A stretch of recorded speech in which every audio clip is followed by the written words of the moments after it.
Welcome back to this weekend's episode of A Closer Look. We're going to stay in the Smoky Mountains, heading right down the road to Pigeon Forge. Wes Ramey with Dollywood, thanks for joining us. Thank you for having me. It's always a pleasure to have you in the studio. We love Dollywood. Well, I love coming up here. My parents are here, so two birds with one stone. Convenient trip, kill two birds, right. So Smoky Mountain Christmas, we're winding down in December, but there's still plenty of time to check out Smoky Mountain Christmas. Yeah, there really is. We're open through January 3rd, every day except Christmas Eve and Christmas Day. So a lot of time we've extended our hours. Every day we are open 11 a.m. to 9 p.m. So a lot of great time to come, see the lights and everything else we've got going on during Smoky Mountain Christmas. And talking about the lights, we've got some videos showing from inside the park. It's always absolutely beautiful. I mean, how many lights are there? Just a rough estimate. There are about 4 million Christmas lights. So we have to start putting them up in July. That was my question, is when do they go up? Yeah, they start putting them up in July when guests are not in the park. So of the evening after we close, we have a crew we call them our lighting bugs.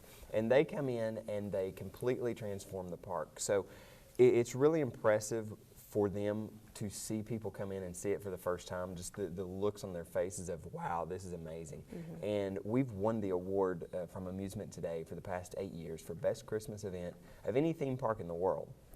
So when you consider the theme parks in the world and that we have won it for 8 consecutive years, we're actually the only park to ever win for Best Christmas Event. When you walk into the park, you understand why that's the case. You definitely do, and you mentioned seeing everyone's faces. You know, I've been a season pass holder for 20-some years, but I always love seeing first-time visitors to the park, any time of the year, but especially during Christmas. Yeah, it really is we like to say that every season is a completely different experience at Dollywood. We start off with Festival of Nations, we go into Barbecue and Bluegrass, our Summer Festival, Harvest, and then Christmas. So every time you come back, there's something different, a different feeling, a different atmosphere. And Christmas is probably my favorite time of the year just because of the amount of lights, the amount of everything going on, and just it really does put you in the Christmas spirit. Now, something a little bit bittersweet. Now, this is the final year for Dollywood's A Christmas Carol, which has been a huge hit as far as the entertainment lineup throughout the park. It really has. Dolly is in every show as a hologram, as the Ghost of Christmas Past. So throughout that show, all of the ghosts are played by holograms, and she happens to be the Ghost of Christmas Past. She wanted to find a way to be in a show without, her schedule does not allow her to be physically in the show, so this was a way to make that happen. And it has gone over well. This is the final season for that show, but we do have some things in the works that we'll announce for next year that I think people will be very excited about. Well, I was going to ask, why is this show going away? It's fairly new. Well, this is its 3rd season, and we try for our main highlighting show for the festival to keep it fresh, to give something new for folks to come back and check out. And I think, like I said, I think everyone will be excited with what we have planned for next year. Any hints? Not yet? I can't tell you yet. You'll find out next year. You'll find out next year.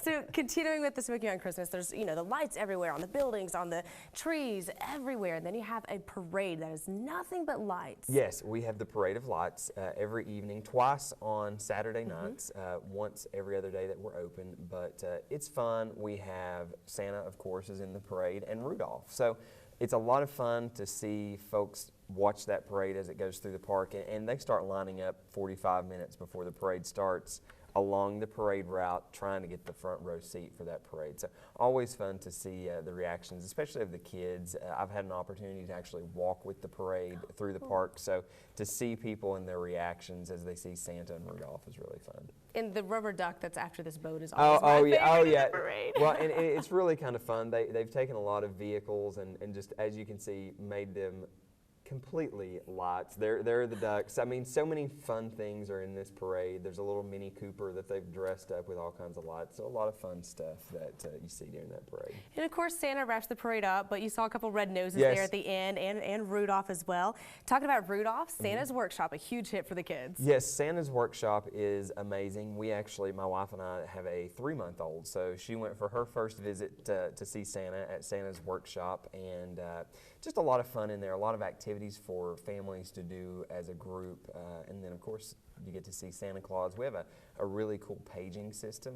So just like you would find in a restaurant, you can go up to the stand and let them know you want to see Santa, and they'll give you a pager, so you can go do other things and then know when to come back and get in line. So it allows you time to go do other things while you're waiting on Santa. That's awesome, instead of standing in line for an hour or so. Exactly. I'm sure the parents love that. A lot of guests gave us feedback, and that came from feedback from guests. Is there a way to do this? And we came up with the pager system, and it's worked really well. And that's one thing Dollywood is really great about, is listening to their audience and being able to accommodate for your audience. Yeah, we have won, I mentioned the award a while ago, we've won also the last 4 years the golden ticket for the friendliest park in the world. So when you think of all the parks in the world, to say we're the friendliest is also very impressive and something we're proud of, and we always make every effort we can to take care of our guests, and if we get feedback and it's something that we can make happen and it makes sense, then we try to put that into play. And you've recently won the number 19th spot on the top 25 theme parks around the globe. Yes,